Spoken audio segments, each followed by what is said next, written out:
ગોકુળની રખેવાળી ગોવાળિયાઓને આપી અને નંદ બાબા મથુરા તરફ જાય છે. હવે વિચાર આવે, કનૈયાનો જન્મ અત્યારે થોડાક સમય પહેલા થયો, તો ગોકુળ છોડી અને નંદ બાબા એ મથુરા શું કામ જાય? કારણ કે એ દિવસ એ હતો કે કંસને કર આપવાનો દિવસ હતો. વર્ષ પૂરું થાય એટલે કંસને કર આપવાનો એ દિવસ આવી ગયો. તો જો એ દિવસે કર ન ભરીએ તો વધારે કર કંસ માંગે. એટલે રખેવાળી કોને આપી? ગોવાળિયાઓને આપી. નંદ બાબા મથુરા તરફ જાય છે. અહીંયા કંસ એટલો બધો ગભરાયો તો આપાતકાલીન સભા બોલાવી કે હવે શું કરવું, મારા કાળને જીતવા માટે શું કરવું, મારા દુશ્મનનો નાશ કરવા માટે શું કરવું. એ પૂતના નામી રાક્ષસી કહે, આપ ચિંતા ન કરો,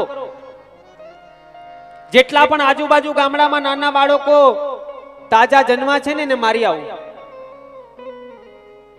રાજા કંસને આનંદ આવ્યો. પૂતનાએ બીડું ઝડપ્યું છે. એટલી સરસ તૈયાર થઈ અને ગોકુળમાં પ્રવેશ કરે છે. એ નાના નાના ગોવાળિયાઓ જોઈને વિચાર કરે કે આ માસી કોણ? આને પહેલી વાર જોયું. એટલું સરસ રૂપ લઈને પૂતના આવી હતી. કોઈને પૂછ્યું નંદ બાબાનું આંગણું ક્યાં છે? કોઈએ બતાવ્યું એ પૂતના રૂપી રાક્ષસી જ્યાં કનૈયો સૂતો તો ને કોઈ હતું નહીં, એટલે જ્યાં ઘોડિયું હતું ને ત્યાં પૂતના પહોંચી ગઈ. જરા ધ્યાન આપજો. પૂતનાની નજર કનૈયા પાસે ગઈ, કનૈયાની નજર પૂતના પાસે ગઈ. ચાર આંખ મળીને તો કનૈયાએ આંખ બંધ કરી દીધી. હવે અહીંયા ઘણા બધા મતો છે, આંખ શું કામ બંધ કરી? કોઈ એમ કહે છે કે કનૈયો એમ વિચારે કે હજી તો મારો જન્મ થયો અને શરૂઆતમાં રાક્ષસી પોતાના સ્તન ઉપર જેલ લગાવીને આવી હતી. શરૂઆતમાં જ રાક્ષસી. ઝેર પીવાનો તો મને અનુભવ નથી, એટલે આંખ બંધ કરીને શંકરને ફોર્મ્યુલા પૂછતા હતા કે હવે ઝેર પીવાય કેમ, મારો વારો આવ્યો. કોઈ સંત કહે કે એટલે નહીં, રાક્ષસી બનીને આવીને એટલે આંખ બંધ કરી. પણ ખરી વાતમાં આંખ એટલા માટે બંધ કરી કે આંખ બંધ કરીને કૃષ્ણ વિચારતા હતા કે મેં આ રાક્ષસીને કોઈ અવતારમાં જોઈ છે.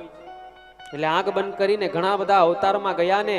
એ વામન અવતાર હતો ને, કાલે આપણે વામન ભગવાનની દર્શન કર્યા હતા ને, એ બલિરાજાની રત્નમાલા નામ હતું. જ્યારે ભગવાન વામન હતા ને ત્યારે એ રત્નમાલાને એમ થયું કે આવો દીકરો હોય તો કેવું સારું. પણ ભગવાન વામન માંથી વિરાટ થયા ને ત્યારે બીજો ભાવ પ્રગટ થયો કે આવો દીકરો હોય એની કરતા તો મારી નાખવો સારું. એ બે ભાવ પ્રગટ થઈ અને કૃષ્ણ અવતારમાં પૂતના થઈને આવ્યા. એટલે ઘોડિયામાંથી એ પૂતનાએ એ કનૈયાને હાથમાં લીધો અને હાથમાં લઈ અને આકાશમાં ફરે છે.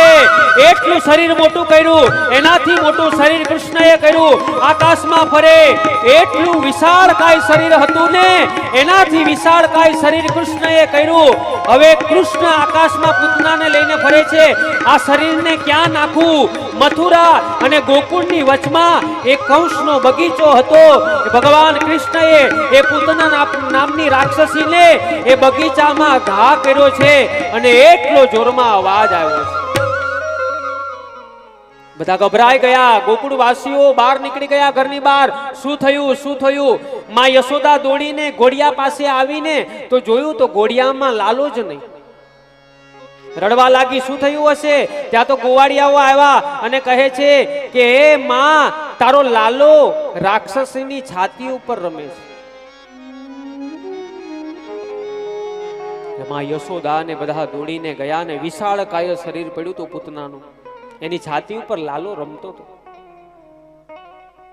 બધી ગોપીઓ છે ને ઠપકો આપે માં યશોદાને કે તારાથી ન સચવાય ને તો અમને આપી દે, મોટો કરીને તને આપી દેશ.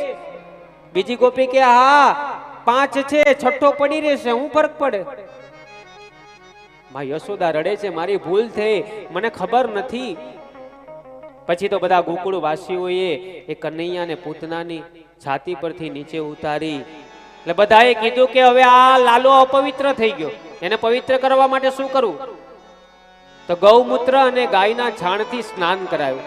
બધી ગોપીઓએ, માં યશોદાએ, બાજુમાં યમુનાજી હતા, એ યમુનાજીમાં કનૈયાને સ્નાન કરાવ્યું.